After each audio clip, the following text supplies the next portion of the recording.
Assalaamu alaikum warahmatullahi wabarakatuh. Kabajamtootaa fi daawwattoota hordoftoota Ummuu Ayinuu warra tiyaataa hundi keessan ashamaa harka fuunee jira jirtu baga jiraattan isaatii qala eedadee isin jedha. Egaa har'allee piraanka jaawwata akka qabadhee dhufeera. Piraankiin sunis maali yoo jettanii mucattii wayiitu jira. Yuutuuba haaraa banattee maatii tayaa fi achumaanii yuutuubni isii ijoollee Oromoo 5 jedha. Achumaan maatii tayaa fi sabskiraayib godhaa fi jajjabeessaan isiniin jedha. Egaa maal jechuun jedha isiniif fakkaate boru biyya keessan san dhufuu hennaa jedha warra wajjin madaamitii wajjin biyya keessan san dhufuu hennaa akka jalaa na bachisiistuu minaamin jedhaani isiin bakki isiin jiraattu Jarmaniidha natti fakkaate.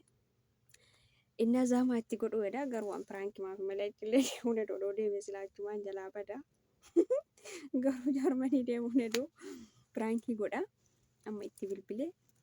Fuudhuu qabdaa yoo dhufee dirqama na fuudhuu qabda jedha. Maal akkasiin naan jettu walumaan ilaalla. Hanga dhuma viidiyoo kanaan afaana turan affeerraa kooti. Amma natti himanii na fuudhu malee jedhaani. Waan si jettu.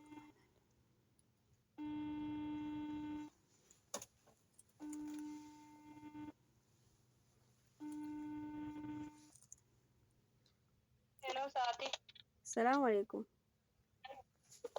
Waalaikumsalam warahmatullahi wabarakatuh. Ummayyuun isi? Ya Allah.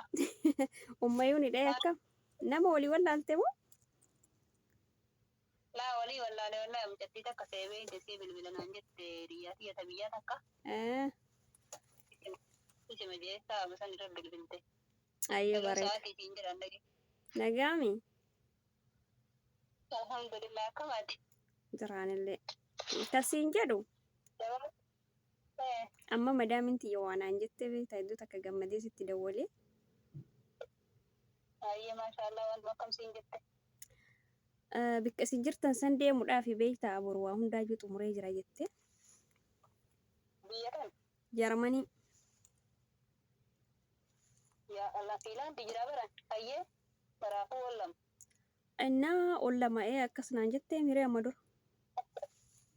Ayyee biyya wallaati yatiin kaluma ka Awurooppaa maa walumaa galatti. Waa amma jechuun kalaas amma na himte waa hunda xumurtee dura natti hin himne beektaa. Silaa dura na himte nama achi keessa jiru barbaadadhaayyuu amma biraa jalaa baduudha beektee yoo achi deeme. Abboo rabbii si haalaa kitu wallahi afaanumatti ni kennamitti. Jechuun na fuutaareeti dirqama na fuudhuu qabda. Jarman bar fiilaantii jira fiilaantii jira sun Jarmaniidha jedhu. Bakka feetes jiraadhu kaa maal godhareen bakka feetes yoo jiraate dirqama na fuudhuu qabda sanuyyuu abbaan manaa kiyya achi hin deeminii yoo deemtellee warra hojii deebi'inaan jedhee ani immoo tiyyuu didee deemaa jira. Deemee achumaan hafuu. Wanti keessa osoo taatee bakka fedhe caafii ilaa bakka fedhee ta'e dhageette. Qooyi kaamee sitti hima. Sa'aatillee hin qabu beektaa amma shaanxaa walitti qaqqabachuudha waan ta'eef sa'aatii sitti baay'ee haasa'ullee hin qabu. Innaa ati dirqama na fuudhuu qabda akka taatellee taatu abbaan manaa kiyyallee kalaas yoo deemte hin deebitu waan taateef dhalaan biyya faranjii san deemte achumatti heerumtii surree godhattii kanaafuu deemuu hin qabdu naan jedhee wal lolaanii turre beektaa. Kalaas nama jecha kee hin dhagayuu deemee achumatti hafuu qabaa biyyuma faranjii sanitti bakka cabbii sanitti jedheeni hedduu takka. Fedha abbaa manaa kiyyaati dhala jechuudha. Maal jette? Isiin si fuudhunaan jette beektaa egaa abbaan manaa kee deemin yoo deemtellee warmojii deebisiin jedhe si fuudhuu jettee na didde beekte achi jirtiyyuu silaa daadante garuu isiin na didde fedha abbaan manaa keetiin ala si fuudhuu hin danda'uu naan jette. Ati immoo waan sin beekneef inni ati dirqama na fuudhuu qabda nama naa goote.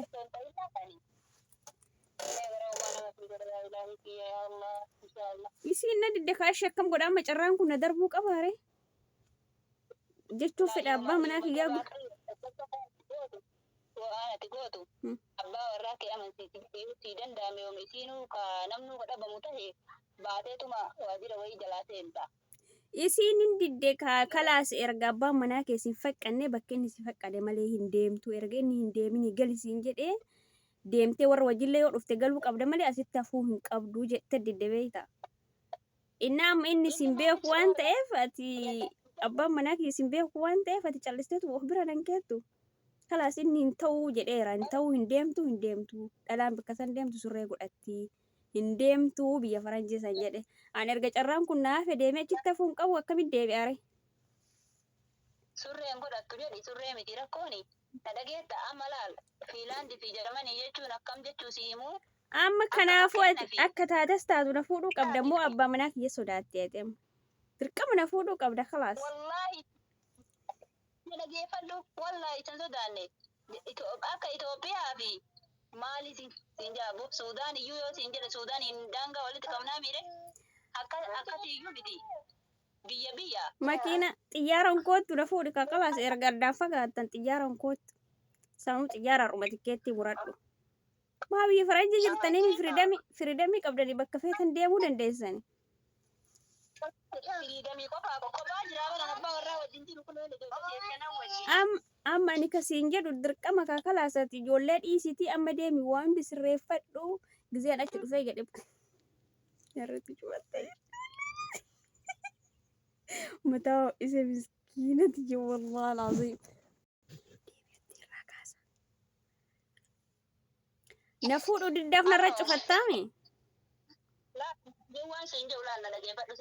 Laa haasa'ee fixadha qoy haasa'ee fixadha an barbaa'ee si biran taa'u yoo dhufee jedhe dalagaa deemaa leef maalidhaaf wanti.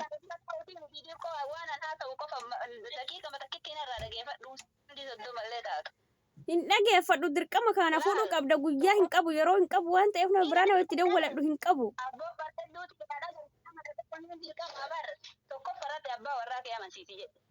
Dide ka. Dhageette. Duniyaan gabaabduudhaa miidhee kalaasisa wajjin jiraatu bakka inni jiru yoo jaala. Mayooti jettu dhugaa rabbiiti. Biyya faranjii kana dhayxee deebi'ii naan jettaati sila. Carraa argatte kana jechuun ati carraa argatte kana si jala haa taruu waan abbaan manaa kee jedhe guutuu qabdaa jedhaan jechuu keeti.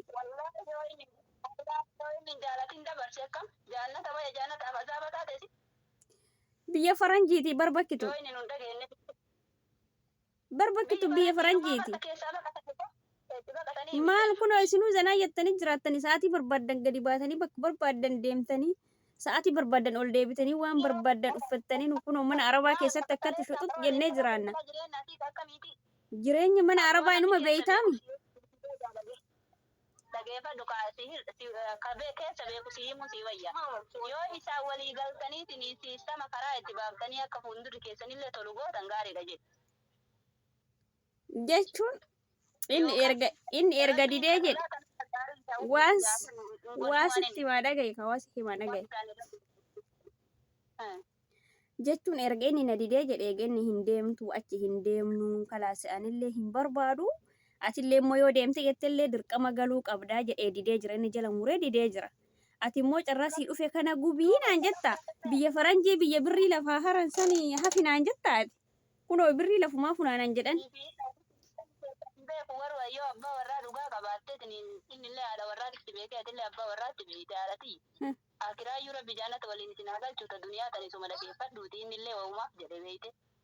Keessa sirra beekasee akkamitti ati jechuun namni biyya faranjii jiru koottaa namaan jedhaa yoo akkamitti abbaan manaa keetirraa dhagaye ati fadaadanti jallee jecha abbaan manaa keetii dhagaye yoo inni galisiin jedhee gale akkamitti naan jettan carraa kanaayyuu argatte koottu si fuunaa si qeeballaa hin jettaniis. Abbaa manaa kee jechuun haadhaaf abbaa kee caalaa nama umrii kee kaasii achi guutuu waan warra kee bira fakkeenyaaf amata 18 jiraattee turte jiruu ta'e asiilaa guyyaa qiyaamaa gaafa guyyaa duututti jaannatallee isa wajjin nakaasii kadhattaa bara. Kanaafuu carraan kun na jala haa taru jechuudha. Haa taru wallaahi isa wajjin akka taate ta'ii carraa badhu. Waan inni hin feene moodeesii waliin dhabina. Gaabita booda. Dhiifama biraakkisi godhaarawudha. Wallaahi laa ilaaha illallah abboo biraankin tunnaan taatu abboo dhugaa jettaasi wallaahi jiruuti eegeessitti yeroo jalqabaatiif moo si dhugaadhaa. Wallaahi dhiifama guddaa naa godhe akka ta'an sagalee si ol fuudhee sitti kakka'ina agartu akkamisii galuu dide garuu. Wallaahi dhuguma ishee barati jechuudha. Amma namni akkasittillee dhufee biyya faranjii kanatti hafe haala majii ka ol beenu nuun jira. Anis bara ijoollee asirraa deemtee achitti haftee jira. Wallaahi nama akkasitti hafee kun bultii godhatee asii fille waraqallee dafanii iyyuu ittiin kennanii bee siistama waa hedduu qabdi biyyi faranjii tun akkuma ilaalanii jedhan sani waan nu biyya faranjii irraa beeynu yoo dhufanii dhufte guyyama dhufte irraa itti gaabbita jechuudha. Akka walalii si ilaala dhageettu sanii walitti wal madaalchisa. Hayyee galatoomis hin jedha waan ofii wallah firaankisi godhaaraa dhiifama guddaa naa godhi dhiifama garuu dhiifama. Baguma bira ani waan ta'ellee ta'u waan dubbadhellee kiyyaa hin beeku garuu kan itti kana yaadanneeti. Waan badaan dubbanne Firaankii taheeyyuu. waan badaan dubbannee godhi wallah maashaallah.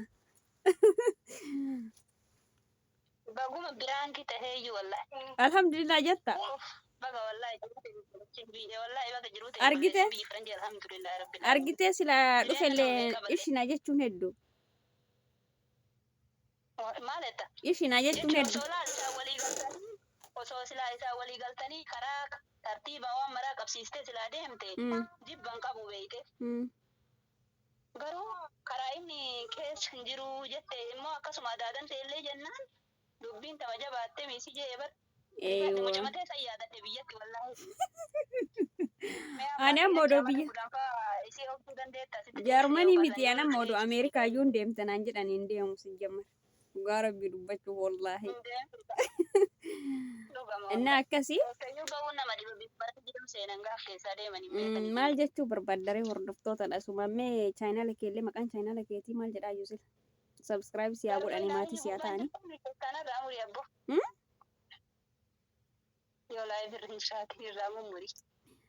Xayyi billaalee irraa mura rakkoon qabu jedhi. Maqaan wanti chaayinaala keetii maaliin? Ijoollee Oromoo 5 jedhame. Ijoollee Oromoo 5 jedha. Ijoollee Oromoo 5. Aywa akkasii dhaqaa fi maatii tayaa fi jajjabeessaanis ni jedha. Awwal marra firaankii ta'a jirti. Mucattii gaariidha maashaa Allahi. Nullee akkanumatti kun gubbama kana wal barannee jabeessaahi. Share walii godhaa viidiyoo kana subscribe godhaa warri kana dura hin godhinii fi like illee itti heddummeessaa isiniin jedha. Wal haa jabeessinuu, wal haa guddisnuu Oromoo tiyyaa jedhaa kanuma dhaamaa beeyte. Hayyee galatoomis hin jedha waan ofiitu akkasii. Warri dura gurguddatanii bakkee ol jajjabaattanii jettanii immoo sagalee uummata keessanii ta'a. Bakka jirtanitti wal qabadhaa yaa kanuma garuu ati baga firaankii ta'e maraafuu alhamdulillah. Hayyee akkasii. Isillee yaani chaayinaal isii ijoollee Oromoo 5 jedha. Asuma dhaqaatii linkii isaa koomentii jala isinii kaa maatii tayaa fi jajjabeessaan isiniin jedha. Assalaamu alaikum warahmatullahi wabarakaatuh. Hanga viidiyoo biraatii walitti deebinutti nagaatti viidiyoon irra dheerate waan ta'eef ofirraa cufadha.